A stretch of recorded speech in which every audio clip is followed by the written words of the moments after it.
आलेख 8 दिया हुआ है।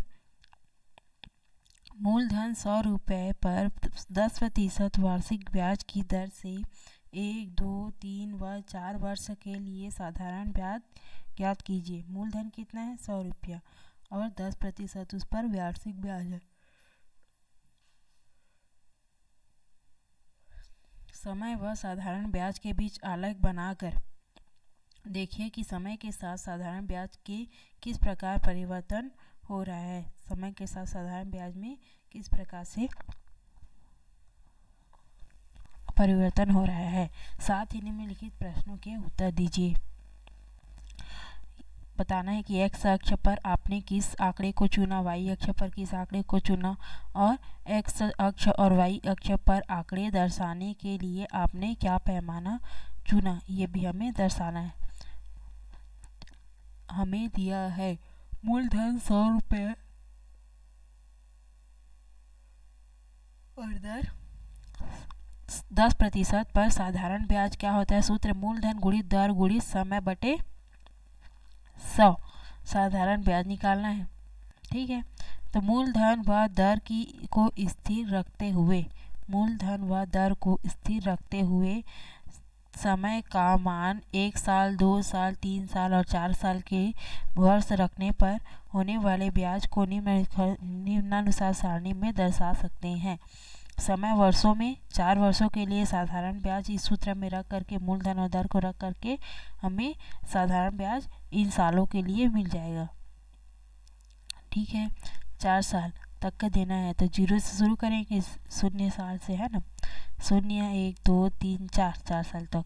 साधारण ब्याज में समय को बदल के मूलधन और दर को स्थिर रख करके हमें साधारण ब्याज निकालना है। Simple interest is equal to मूलधन कितना है? 100 रुपये गुणित दर है 10 गुणित समय है पहले वर्ष के लिए 1 बटे 100। 100 कटा बचा कितना? 10। 10 एकम 10, तो पहले साल में साधारण ब्याज रुपया में कितना मिल गया? 10 रुपये। उसी प्रकार से दूसरे साल के लिए मूलधन गुणित दर गुणित समय दूसरा साल बटे 100 कटा 10 दूनी 20। उसी प्रकार से 3 साल के 10 या 30 हो जाएगा। 30 चौथे साल के लिए 40, है ना। अब ग्राफ में हम कह सकते हैं कि जब मूलधन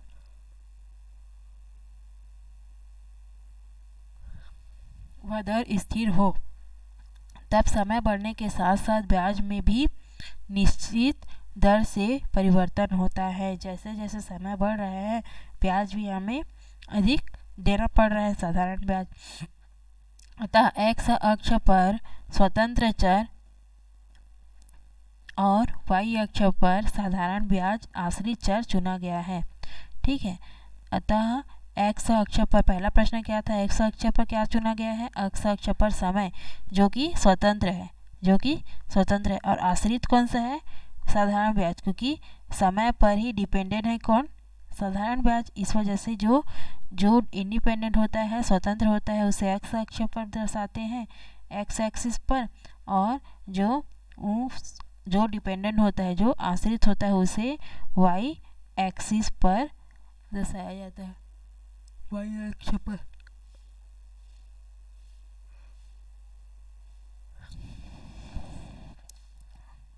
ब्याज के लिए आश्रित चर, साधारण ब्याज आश्रित चर चुना। ठीक है, पैमाना क्या क्या है? एक्स अक्ष पर पैमाना भी पूछा था। एक्स अक्ष पर 1 इकाई 1 वर्ष, इन वर्ष एक्स अक्ष पे वर्षों को मतलब समय को दर्शा रहे हैं और वाई अक्ष पर किसको? साधारण ब्याज को दर्शा रहे हैं। तो प्रत्येक वर्ष में प्रत्येक बड़ा खाना 1 साल को दर्शा रहा है। ठीक है, प्रत्येक वर्ष को एक बड़ा खाना 1 वर्ष को दर्शा रहा है। उसी प्रकार से वाई अक्ष में एक बड़ा खाना 10 रुपये को, एक बड़ा खाना 10 रुपये की वृद्धि हो रही है हर एक साल में। तो एक बड़ा खाना क्या हो रहा है? 10 वर्ष को दर्शा रहा है वाई अक्ष में। यह भी पूछा था एक्स अक्ष और वाई अक्ष के पैमाने में क्या क्या दर्शाए हैं। ठीक है, तो पहला साल में 10 रुपये की वृद्धि हो रही है। पहला तो 0 साल में 0 रुपये साधारण ब्याज बन रहा है, पहला साल में 10 रुपये साधारण ब्याज बन रहा है, दूसरे साल में 20 रुपये साधारण ब्याज बन रहा है, तीसरे साल में 30 रुपये, चौथे साल में 40 रुपये साधारण ब्याज बन रहा है। इस प्रकार से इसको दर्शाना है और सब बिंदुओं को मिला करके एक सरल रेखा हमें प्राप्त होगी। करके देखिए, कुछ लोगों को क्रमशः 100 रुपये, 200 रुपये, 300 रुपये, 400 रुपये 10% वार्षिक ब्याज साधारण ब्याज की दर से उधार दिया गया। एक वर्ष बाद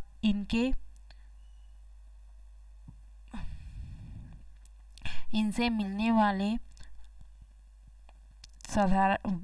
ब्याज के लिए एक आलेख बनाइए।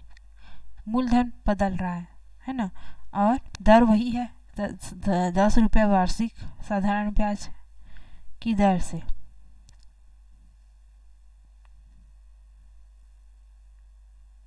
उधार दिया गया है, ठीक है। एक वर्ष बाद उनके मिलने वाले ब्याज के लिए अलग बनाइए। अपनी कक्षा के 10 विद्यार्थियों की आयु महीनों में एवं ऊंचाई सेंटीमीटर में नोट कीजिए और आयु तथा ऊंचाई के आंकड़ों को आलेख में दर्शाइए। क्या आलेख में आयु व ऊंचाई के बीच कोई निश्चित संबंध देख पा रहे हैं? अब तक बने आलेखों में आपने देखा कि कुछ में सरल रेखा, कुछ में वक्र रेखा प्राप्त हो रही है।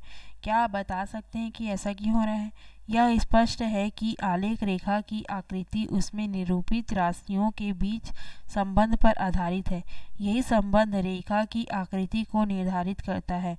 अब हम उन राशियों के बीच संबंध ढूंढते हैं जो सीधी रेखा में मिलती है और वक्र रेखा में जो राशि मिलती है, उन राशियों के बीच संबंध ढूंढते हैं। आलेख क्रमांक 1 को देखिए ध्यान से।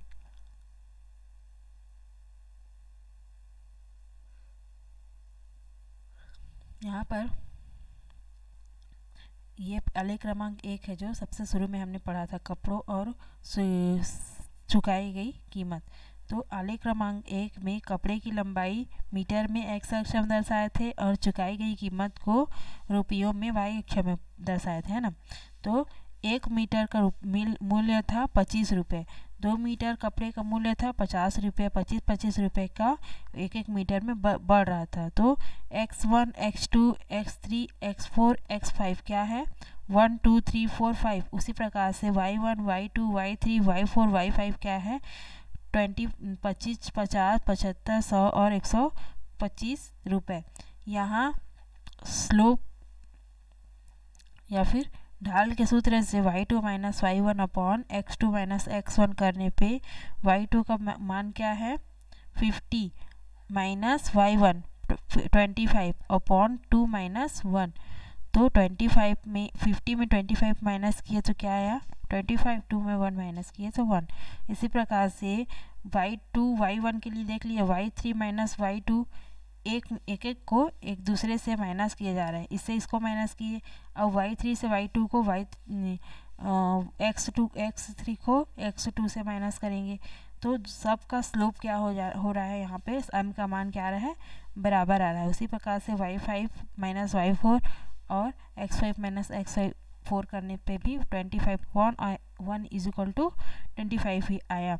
आलेख क्रमांक 4 में इससे पहले जो हमने आलेख क्रमांक 4 देखा था, क्या था? दिनों की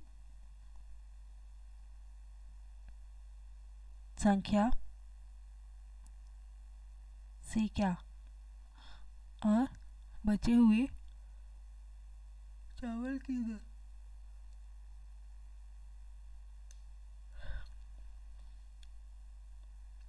बचे हुए दाल की मात्रा और दिनों की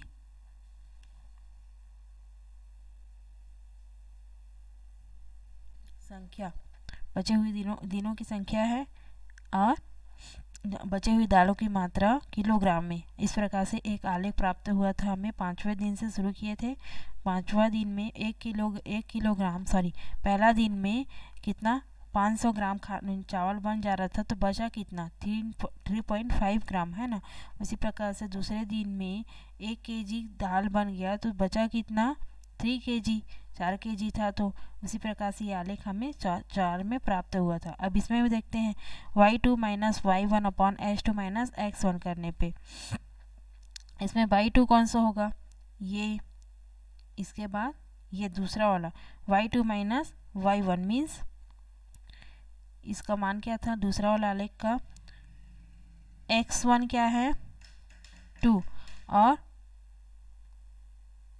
x मान है वो 2 और y का मान है 3.0।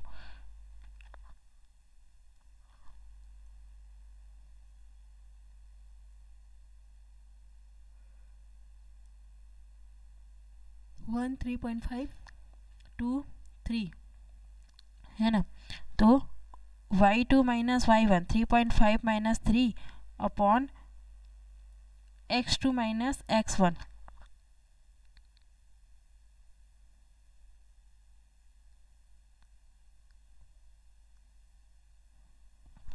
इसको मान लेते हैं x2 y2, इसको मान लेते हैं x1 y1, है ना। तो y2 minus y1 means 3 minus 3.5 और x2 minus x1 means 2 minus 1।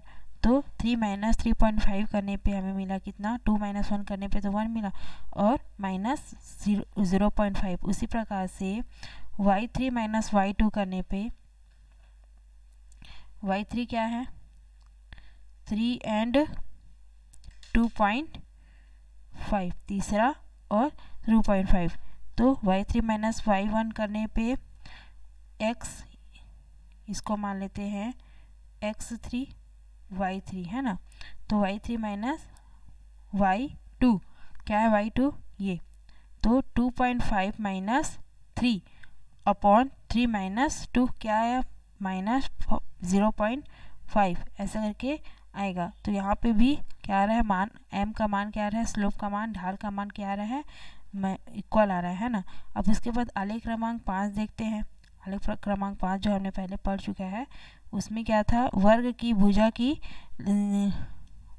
लंबाई या फिर लंबाई था सेंटीमीटर में, है ना, कि माप या फिर लंबाई वर्ग की एक भुजा की माप थी सेंटीमीटर में x अक्ष में और वर्ग का परिमाप था y अक्ष में। एक भुजा की माप अगर 2 है तो उसका परिमाप 8, एक भुजा की माप अगर 1 है तो उसका परिमाप 4। इस प्रकार से ये आलेख हमें प्राप्त हुआ था। अब इस आलेख से भी हम y2 माइनस y1 करने पे ये हो जाएगा x2 y2 x1 y1। इस आलेख में क्या था 2 एंड 8, x का मान 2, x अक्ष का मान 2, 8, ये 1 और 4।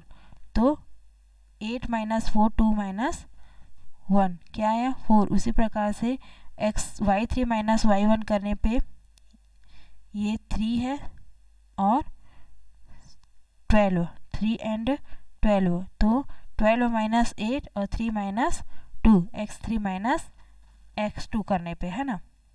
तो हम देख रहे हैं कि आलेख 1, 4 और 5 में प्रत्येक में बराबर आया है। y2 minus y1 upon x2 minus x1 is equal to y3 minus y2 upon x3 minus x2 करने पे m1 is equal to m2 is equal to सभी नियत है और इनके आलेख भी सरल रेखा है। जब m का मान सभी में बराबर आता है, आलेख में बराबर आया मतलब आलेख के सभी मानों में, सभी ढालों में, ढाल के मानों में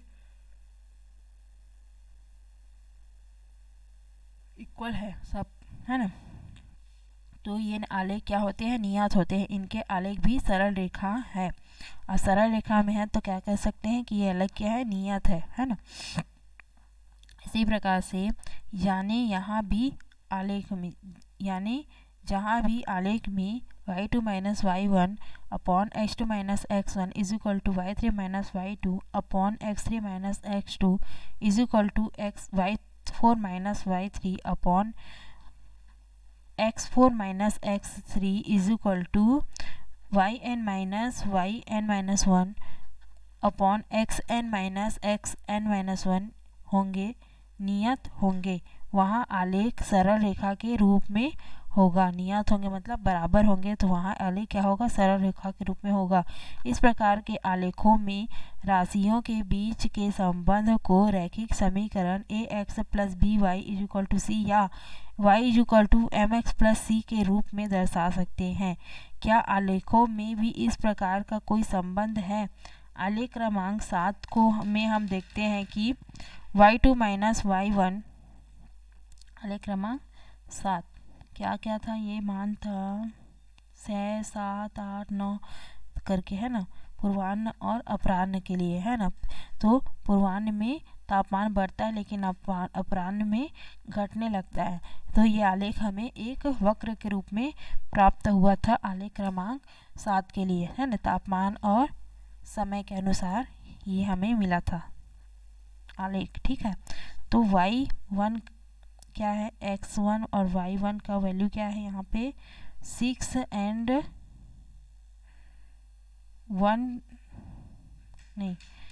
23 ऐसा कुछ था ना, हाँ 6 एंड 23। और ये क्या है दूसरा नंबर का 7 बजे में 7 एंड 25। तो y2 माइनस y1 मतलब 25 माइनस 23 अपॉन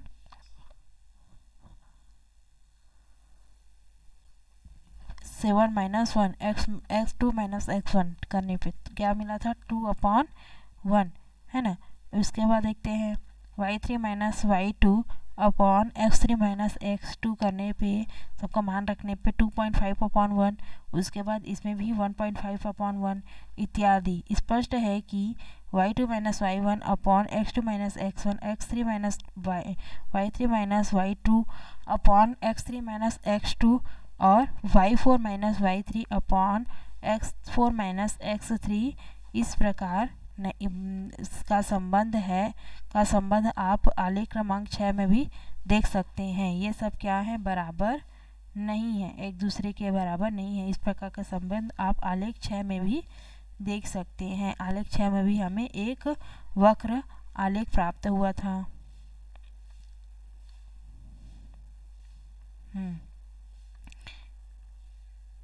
आलेख 6 ये है ना, ये भी एक ये स्लोप में वक्र रेखा में प्राप्त हुआ था, सरल रेखा में नहीं। तो ये भी आलेख इस प्रकार का संबंध हमें आलेख 6 में भी दिखेगा। तो हम इस प्रकार से कह सकते हैं कि जब सीधी सरल रेखा होगी तो नियत होगी, तब एक सीधी सरल रेखा होगी और m1 m2 मतलब सभी की ढाल की मात्रा मान क्या होंगे, बराबर होंगे। और जब वक्र रेखा प्राप्त होगी तो नियत नहीं होगी, अनियत होगी। वो रेखा क्या होगी, अनियत होगी। इसलिए इन उदाहरणों में आलेख क्या है, सरल रेखा में नहीं है, क्योंकि उनके m1 m2 बराबर नहीं है, is not equal to m3, है ना, एक दूसरे के बराबर नहीं आ रहा है। मानों के एक y2 minus y1 upon x2 minus x1 पे मानों पे रख रहे हैं हम, तो मान बराबर नहीं आ रहे हैं। इस वजह से क्या है, नियत नहीं है, अनियत है। करके देखिए, अपने विद्यालय के बगीचे के कुछ पौधों की लंबाई को 10 सप्ताह तक कॉपी में नोट कीजिए और प्राप्त आंकड़ों से आलेख खींचकर यह देखिए कि पौधों की लंबाई में किस प्रकार से परिवर्तन हुए। आलेख 9, विभिन्न परिस्थितियों में पहले आलेखों को पढ़ना।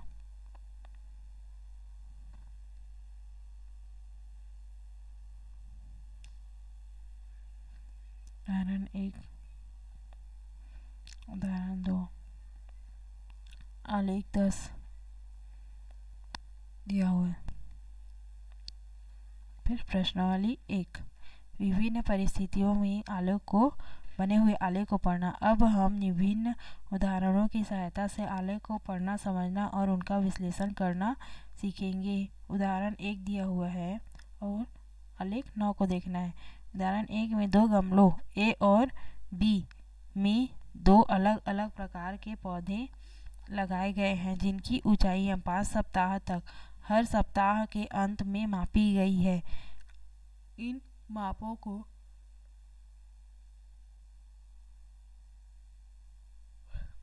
नीचे आलेख में दर्शाया गया है।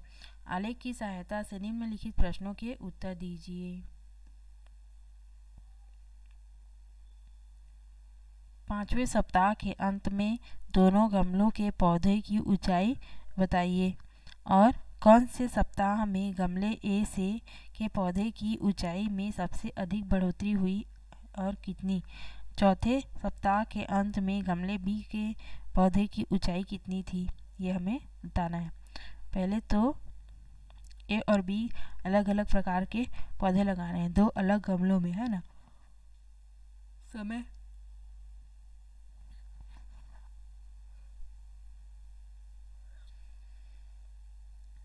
5 सप्ताह तक अंत में मापी गई ऊंचाइयों को और समय को हमें एक्स और वाई अक्षों में दर्शाना है। ठीक है, तो समय सप्ताह हमें को किसमें दर्शा दिए, एक्स अक्ष पे, और इसी समय के अनुसार क्या हो रहा है, उसकी ऊंचाइयों में बढ़ोतरी या फिर कमी हो रही है। तो समय क्या हो गया, स्वतंत्र चर, और ये जो ऊंचाई है वो इसी समय पे आश्रित है, इस वजह से ये आश्रित चर होंगे। तो आश्रित चर को वाई अक्ष पे और स्वतंत्र चर को एक्स अक्ष में दर्शाएंगे। 5 सप्ताह तक है तो 1 2 3 4 5 सप्ताह तक लिख लिए। अब इस सप्ताहों में कितना कितना बढ़ोतरी हुआ, पहले सप्ताह में 2, पहले सप्ताह में 2 सेंटीमीटर, दूसरे सप्ताह में बी गमले की बात हो रही है ना, दूसरे सप्ताह में 4 सेंटीमीटर बी गमले में, तीसरे सप्ताह में 6 सेंटीमीटर, चौथे सप्ताह में 8 सेंटीमीटर, 5वें सप्ताह में 10 सेंटीमीटर की बढ़ोतरी हुई। उसी प्रकार से ए गमले में जो पौधा लगा है उसका बढ़ोतरी दिया हुआ है। पहले सप्ताह में पहले सप्ताह में 3 सेंटीमीटर, दूसरे सप्ताह में 6 सेंटीमीटर, तीसरे सप्ताह में 8 सेंटीमीटर, चौथे सप्ताह में 10 सेंटीमीटर, 5वें सप्ताह में 12 सेंटीमीटर बढ़ोतरी हुई। एक गमला में जो पौधा लगा है उसका ये दिया हुआ है। तो इन प्रश्नों के 5वें सप्ताह के अंत में दोनों गमलों के पौधों की ऊंचाई बताइए। 5वें सप्ताह के अंत में बी गमले में 12 सेंटीमीटर और ए गमले में बी गमले में 10 सेंटीमीटर और ए गमले में 12 सेंटीमीटर की बढ़ोतरी हुई। आलेख में हम पाते हैं कि 5वें सप्ताह के अंत में गमले ए के पौधे में 12 सेंटीमीटर ऊंचाई और गमले बी के पौधे में 10 सेंटीमीटर की ऊंचाई थी। ठीक है, ऊंचाई 10 सेंटीमीटर थी। दूसरे सप्ताह में गमले ए के पौधे की ऊंचाई क्या लिखा है, कौन से सप्ताह में ए पौधे की ऊंचाई सबसे अधिक बढ़ोतरी हुई है।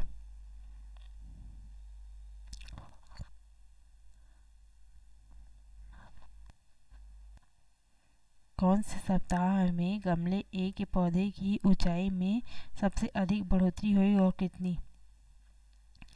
दूसरे सप्ताह में, पहले सप्ताह में तो 3 थी और दूसरे सप्ताह में सीधा 6 सेंटीमीटर हो गई। तो कह सकते हैं कि दूसरे सप्ताह में अधिक बढ़ोतरी हुई और कितनी हुई,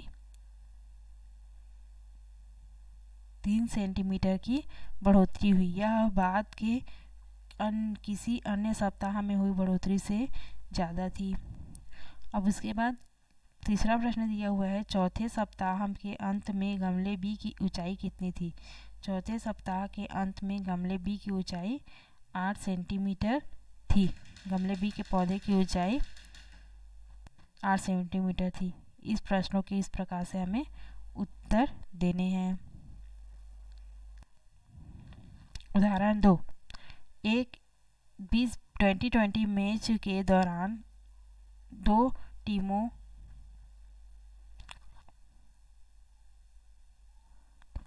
ए और बी के द्वारा बनाए गए रनों को निम्नलिखित आलेख में प्रदर्शित किया गया है। आलेख की सहायता से निम्नलिखित प्रश्नों के उत्तर दीजिए। टीम ए ने 16 ओवर तक बनने तक कितने रन बनाए। ओवर रन, ओवर के ऊपर रन डिपेंड होता है। ओवर तो निश्चित रहता है ना, ओवर तो निश्चित रहता है, लेकिन उन ओवरों में रन कितने बनेंगे वो अनिश्चित रहता है, अस्थिर रहता है ना। तो जो स्वतंत्र मान है वो एक्स अक्ष पे है, और जो क्या है आश्रित है, उस ओवर पे आश्रित है रन जो है, तो वो होंगे एक्स वाई अक्ष पे। अब ओवर 2, 4, 6 ऐसे करके 20 ओवर तक दिया हुआ 20-20 है तो, और इन ओवरों में बने हुए रनों को 20 से लेकर 180 तक यहाँ पे दर्शाया गया है। प्रश्न है टीम ए ने 16 ओवर तक कितने रन बनाए। 16 ओवर यहाँ तक कितने रन बनाए, किसने, टीम ए ने। और टीम ए की रेखा कौन सी है, ये नीली वाली जो रेखा है वो टीम ए की रेखा है। तो टीम ए ने कितने रन बनाए,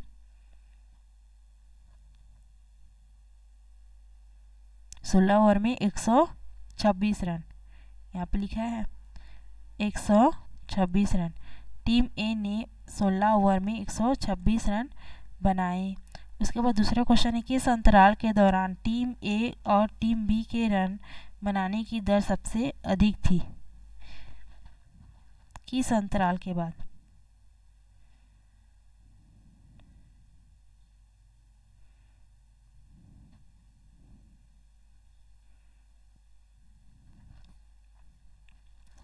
सोलह से 20 ओवर के अंतराल में टीम ए 16 के बाद 20 रन तक, 16 से 20 रन के बाद टीम ए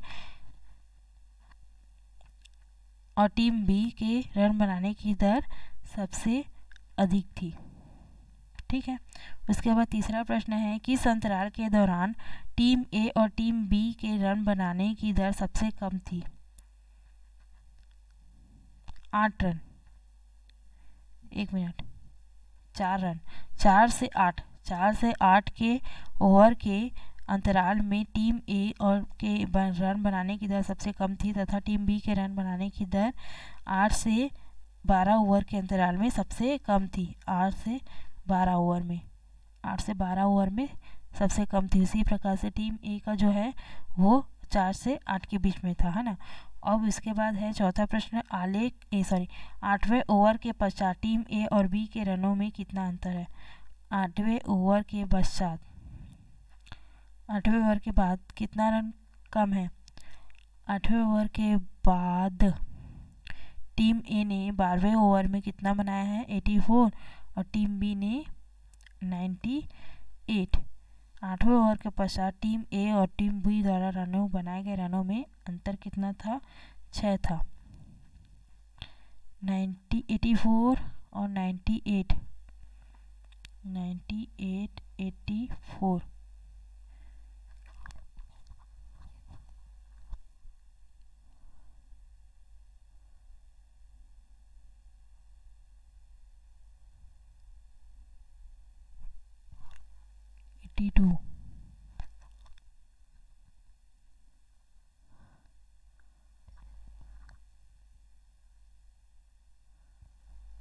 आठवें ओवर के पश्चात, अच्छा 8वें ओवर में कितना था डिफरेंस ये पूछ रहा है ना। तो 8वें ओवर में टीम बी ने कितना बनाया था, 64, और 8वें ओवर में टीम ए ने कितना बनाया है, 70। तो 70 माइनस 64 कितना आया, 6। तो टीम ए और टीम बी के बने हुए रनों के अंतर कितना है, 6। अब आलेख को देखकर बताइए कि कौन सी टीम विजयी हुई। आलेख से स्पष्ट है कि इस मैच की टीम बी विजयी हुए। टीम बी क्या है, सबसे अधिक रन किसका बना है, टीम बी का। 20वें ओवर में टीम बी ने कितना बनाया, टीम ए ने कितना बनाया, 170, और टीम बी ने 172, है ना। तो 170 किसका है, ए का, और 172 बी का। तो विजयी कौन हुआ, टीम बी। इस प्रकार से आलेख को देख करके दिए हुए प्रश्नों के उत्तर हम आसानी से देख सकते हैं।